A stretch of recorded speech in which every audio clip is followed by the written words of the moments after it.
breaking news tonight. Lawmakers on Capitol Hill have just reached a deal in their shutdown talks tonight. Chairwoman of the House Appropriations Conference Committee, Nita Lowey of New York, tells Fox News an agreement has been reached in, quote, principle, though she did not offer any specifics. Lowey says everyone will not be happy with the terms of the deal when they are made public, but she feels confident about what happened behind closed doors tonight. When asked if President Trump would sign the deal, Alabama Senator Richard Shelby said, "I think so." The news breaks as President Trump is about to take the stage at a rally in El Paso, Texas. Earlier today, the president called the Democrats' demand over the weekend for a cap on the number of beds used for immigrants detained at ICE centers crazy, and countered it with a requirement of his own, of course. Watch this. Without a wall, it's not going to work. We can have technology, we can have beautiful drones flying all over the place, but it doesn't work without the wall. Now, we need a wall. We can call it anything. We'll call it barriers, we'll call it whatever they want. But now it turns out not only don't they want to give us the money for the wall, they don't want to give us the space to detain murderers, criminals, drug dealers, human smugglers. Oh. Meanwhile, just a few blocks away from the president's rally, Beto O'Rourke, who represented El Paso in Congress for 6 years until his failed Senate bid last fall, holding his own event, countering what he claims are President Trump's lies about the truth about what's happening at the border. Here now with a reaction to news of the New Deal, Republican congressman from Arizona, a border state, if you will. Congressman Andy Biggs is back. Welcome back, sir. Hi, Kennedy. Good to be with you. So what do you know about this tentative deal that has been reached within that Appropriations Committee? Well, a couple things. First of all, it seems somewhat cryptic because it's an agreement in principle, so we don't really know the particulars. I did talk to a Democrat who indicated to me that I might like some parts of it, but I won't like all of it. I don't know what that means. I didn't go further than that, but what that tells me is that it's probably not going to be what I would suspect is necessary to shut down on the border. You know what it's like? It's like when your best friend sets you up with his cousin and says she's a really good dancer and she loves to read. Yes, I'm going to leave that one there, Kennedy. Yes, absolutely. Rightly so. All right, so you right now have dueling events in El Paso. One side saying that the town is safer because a wall was built, and the other essentially saying that walls are inhumane and they keep the good people out. So what do you think is necessary for the president to say tonight to counter Beto O'Rourke's counter rally? Well, I think the president can make a pretty good case. I mean, just 2 weeks ago, there were 250 pounds of fentanyl caught in the Nogales area of Arizona. That's enough to kill 53 million Americans. Then another area just a couple days ago, they have barriers for vehicles, but not for humans, won't block humans. They found 325 people in one single group there.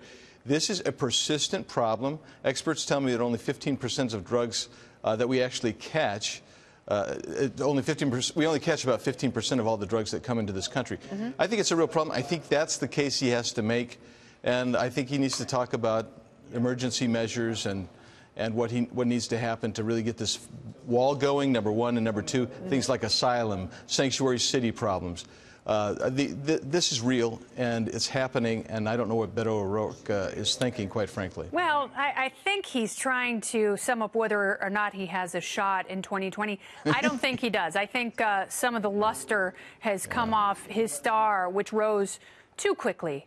And a good friend once said, the brighter they burn, the faster they burn out. And that seems to be what has happened with his political fortunes. But it's certainly, he's a good foil for the president on this issue. And I'm wondering if what the president says tonight has any effect on public opinion.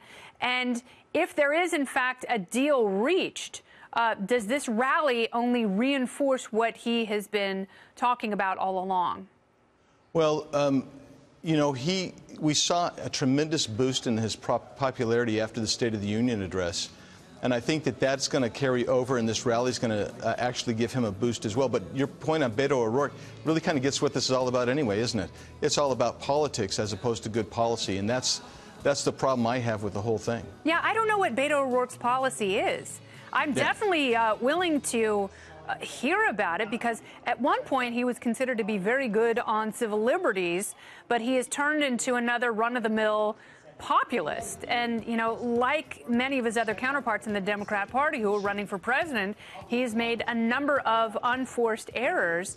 And if he had come out with solid policy proposals that he forced to the top of any visual agenda that he might have, so that's what the press was forced to report, then you might see something different from him. But he really has inverted his shot. And I hope that he runs for president. I think the more crowded the field, the better it is for everybody.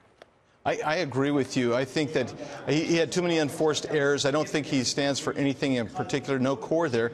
But I agree with you as well that the more people who get in that Democrat primary, and I really like Klobuchar's rollout last weekend, the more people you get in there, the better it is for at least the people I want to have a shot. Well, I think it's the whole thing is fascinating, because the horse race isn't going to slow down anytime soon. So, Congressman, if in fact they have not reached an agreement in principle, if there is an extended stalemate on this issue by Friday, it seems the two worst options are the only options for the president. That's either another shutdown, which would be catastrophic, or some sort of an emergency executive order. What do you think?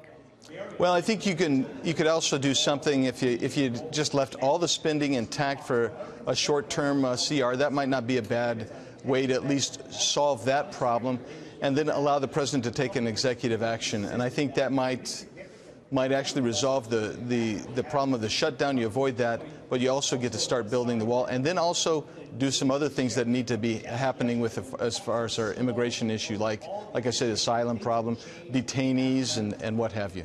Yeah, and figuring out how to get people into this country legally and get more of them, because, you know, the more people who know how the system works, the more likely you are to attract people who are only going to make the system better. Too many systems, if you ask me, but, you know, one step at a time. Congressman Andy Biggs, thank you so much for your time. Thanks, Kennedy. Have a good one. Very good.